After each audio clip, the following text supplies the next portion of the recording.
Breaking news. Breaking news. One of the presenters at the Oscars Yes. will be Deepika Padukone. Why? Because she's going to wear an orange bikini. Good. Juice!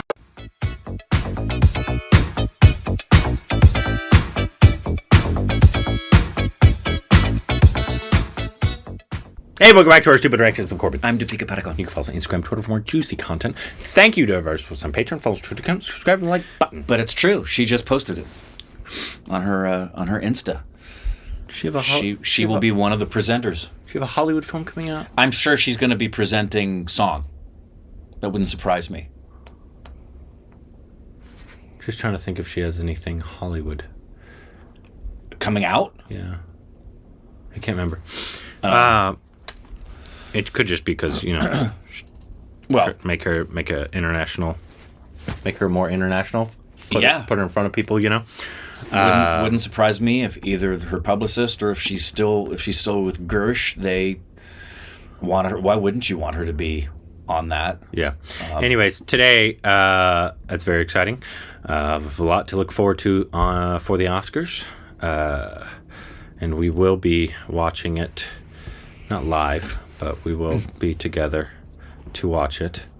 Probably, I'll probably set up for certain reactions, like if somebody wins, we'll have the camera set up or what have you, and all that kind of stuff. Not to performance when it's announced, that they win, we'll be there. If Natu does not win the Oscar, we ride. You thought January 6th was bad. Oh, my word. Today we got another informational video. This is McDermott Masterclass Swing Bowling. So he's going to go... people keep sending us all these to kind of teach us more, because we've seen one about the Yorkers, one about the ball balls. Now somebody's going to go a little... Even though we've learned about swing, probably more than others, this guy's going to go a little more in depth to it. I don't know how much more important it gets than ball color, especially, at certain times, guys, you need to pay attention to your ball color. Shut up. Thank you very much. Thank you.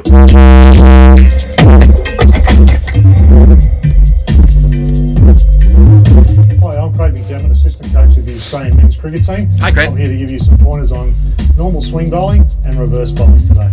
Thank you, Craig. Knock it over, what a beauty! Oh ho, back she goes, superb length. You have some on your lips there, buddy. Swing there for McDermott, who's in great form. If you're talking about conventional swing bowling with a new ball or a reasonably new ball, first and foremost I'd like to get the bowler to have his fingers either side of the seam so we can get a better rudder on the ball to get the back spin off the ball as it comes out of his hand. The shiny side on that side, or the kookaburra side, and the rougher side on this side to swing away from the right hand batsman.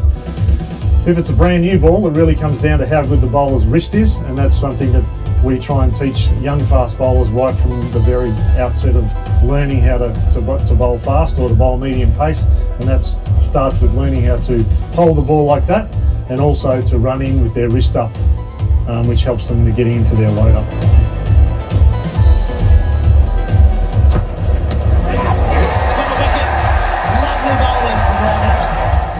If you're looking at somebody like Ryan Harris, James Pattinson, Glenn McGrath, a lot of those very, very good fast bowlers have always run in with their wrist up. Brett Lee, always trying to keep their wrist and their running style in the same arm path. So when you come into your load up, everything stays in the same arm path, so that breeds consistency on how that ball is delivered at the other end, and obviously how it comes out of your wrist at the end of the day. A bit of grass on the surface. Oh, well bowled, bit of bat in that one. No, he's given him his LWW to another one of those balls that swung back into him. With in-swing bowling is a little bit different. Of course, sometimes bowlers like to tilt the ball in their hand a little bit. Certainly from a personal point of view, I used to just try and use my wrist. So that was my outswing and that was my in-swing. And when you're finishing off your in-swing action, not to come across your body like you do with an outswing delivery, try to come down more on the inside of your body there, so that breeds a better seam position to be able to swing the ball back in. And obviously, if you are going to swing the ball back in, you're going to start the ball on a different line, say on 5th stump line to bring the ball back in, as opposed to 4th stump line when you're trying to bowl a outswing ball to an right hand batsman. It's beautifully bowled. Full credit to Fleming. He's got the outswinger working beautifully, and he's bowled a perfect line. He does it again. Got him this time. A beautiful over. Superbly bowled. That is the perfect outswinger. It's a big thing of mine is actually to get the ball up and make sure that we're bowling a very full length. And I was just talking to Simon Mackinnon training this morning actually, and he's about 6'15", and he's got to bowl a length of around about 4.2, 4.3 metres possibly to hit the stumps, and maybe a touch fuller when he's playing in Perth. So if we go back to schoolboy cricket or club cricket, you know, around that 4.6, 4.7 metre mark is the optimum length, I think, to actually not only swing the ball but also to enable us to hit the stumps. So that's LBWs and clean bowls and caught behinds, and that's the three most used ways we get guys out.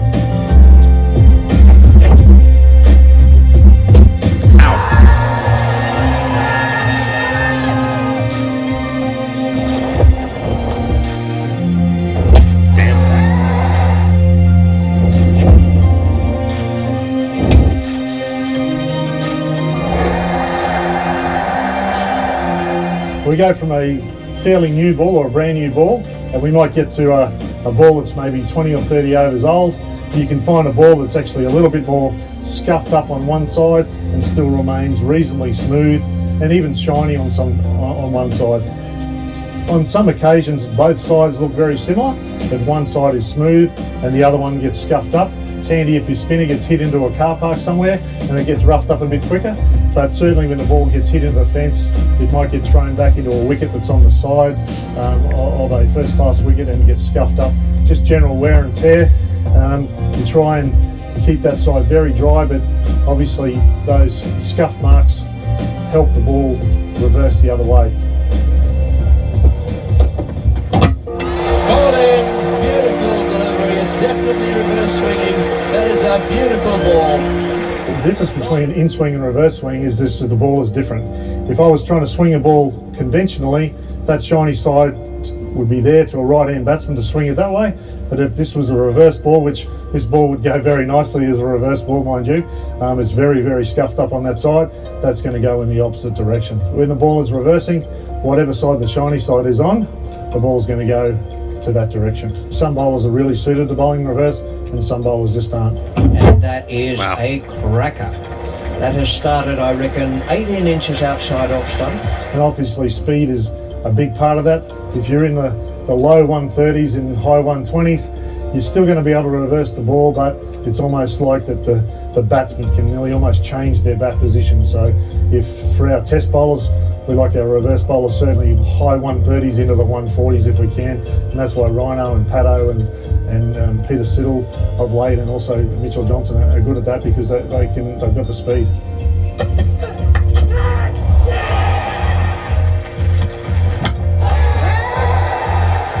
Very, very important that you keep the ball dry. From my side, I used to like to look after the shining of my own cherry, I suppose, and it's making sure that you look after that ball, and that's a big part of training young fast bowlers, even at the age of 10, 11, 12 now. If they're trying to swing the ball, we need to try and actually teach them how to look after the ball. That's a very big part of a young fast bowler's learning curve. Oh, got him! Bowled him! One simple drill that I use with a lot of young fast bowlers in actually getting them to try and get everything in the right position is actually just walk through some paces in front of a glass sliding door, which has got a nice reflection in it, or in front of a mirror, so the young fast bowlers can understand where they need to be with their back foot position, their load up and so forth, and their follow through, so they can actually understand and get to see what's actually happening. It's just practice, and making sure that those drills that they do, they practice them correctly.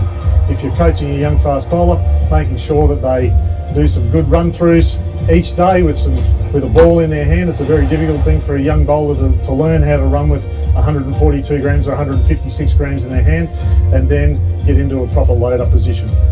Fast bowling is built from the feet. I know I'm digressing a bit away from swing bowling at the moment, but it's about getting yourself in the right position so we can then when we get to the end of the bowling delivery, where we get to the actual release point, we've done all the hard work early, and we can use our wrist to deliver the ball to the best of our ability. Wow, that's a good shot. Ball is the big danger, and there it is. The new ball has done the trick. Craig McDermott, the best of the Australian bowlers, has struck again. Now, I hope those few general points about fast bowling, wrist position and so forth can help you out with your challenges and moving forward with your bowling in the future.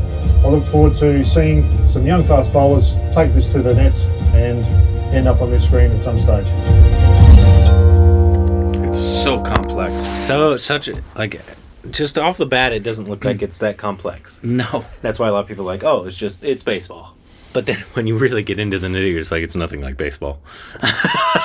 They have a bat and a stick, a ball and a stick. And that's it.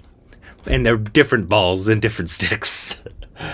It is. It's once the more you learn about cricket, the more you realize it and baseball are nothing like each other. No, not at all. Like they're completely and totally different. That one shot was actually really good because it showed he released and then his wrist totally. Yeah, his wrist moved like he was throwing similar to what a pitcher does with a curveball.